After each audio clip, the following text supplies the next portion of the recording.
खुलुमबाय स्टुडियाव दं आं भाग्यश्री बसुमतारी।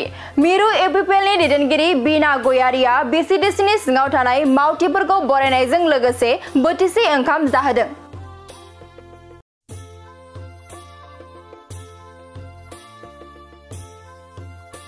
नंगौ गोदान बोसोर रंजालि बैसागु फोरबोजों लोब्बा लाखिनानै निसिमा समस्तिनि सिङाव थानाय गासै मोन 10 प्राइमारि आरो बिसिडिसिनि मावथिफोरखौ बरायदों मिरु एपिपिएलनि आइजो गांखंनि दैदेनगिरि बीना गयारिया।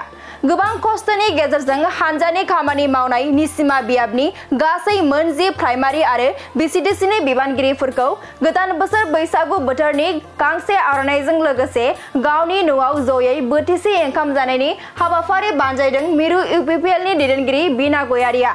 हारि धोरोम बासियालासे बे बरायनाय हाबाफारियाव बर'फोरजों लोगोसे गरखा, बेंगलि, असमिया आरो माइनरिटि हारिनि हिन्जाव हौवा गासैबो जयै बाहागो लाफैनायखौ बिथाङा बरायनाय हाबाफारि लादों।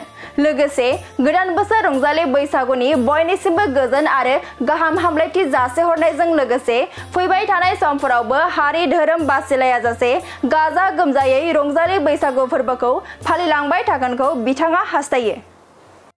गोदान बोसोरनि रंजालि बैसागुजों लोगोसे साफ्रोमनोबो गाहाम हामलायनायखौ जासिबाय आरो बयनिसिमबो खुलुमबाय। दिनै आङो रंजालि बैसागुखौ बरायनायजों लोगोसे निसिमा समस्तिनि सिङाव थानाय 10टा प्राइमारि आरो बिसिडिसि बिथांमोनखौ लेंनानै ओंखाम बोथिसे जानाय हाबाफारि खालामदों।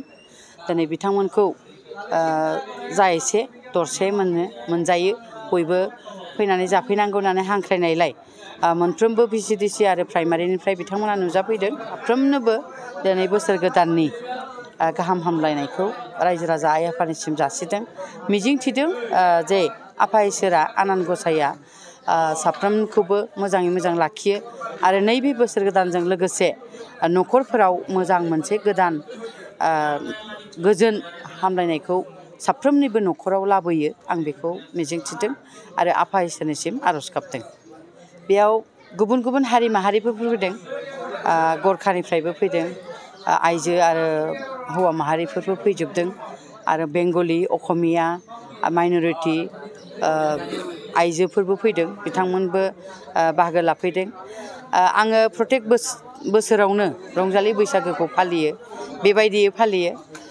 जों जेब्ला जोंहा बिटिआर गभर्नमेन्ट सफैबाय बा जोंनि इउपिपिएल दोलोआ सरकार खालामनाय लोगो लोगो बिनि उननि बोसोरनिफ्रायनो आङो बे हाबाफारिखौ लाबोबाय थादों। दा जा एसे हायो, जा दरसे मोनजायो बिदिनो हाबाफारि लाबोबाय थादों आरो बेयाव आङो मोनसे हाबाफारि लादेरदों जे जोंहा प्राइमारियाव थानाय बिबानगिरिफोरखौ आर'नाइजों मान बावनाय बे हाबाफारिखौ लाबोबाय थादों। बिसिडिसिनि मावथि बिथांमोन, चेयारमेन आरो भाइस चेयारमेन, बेजों लोगोसे मावथि मेम्बार बिथांमोनखौबो आङो मान बावनाय हाबाफारिखौ लाबोदों। आङो बेखौनो बुंनो नागिरदों जे जोङो बयबो अनलायलायनानै हारि माहारि बैसागोखौ फालिलांनांगौ। गोदो गोदायनिफ्रायनो जिहेथु जोङो रंजालि बैसागोखौ मानियो, बिदि खुनु धोरोम लायालासिनो जोङो साफ्रोमबो मानिलांनो हायोबा मोजां होननानै आं सानो।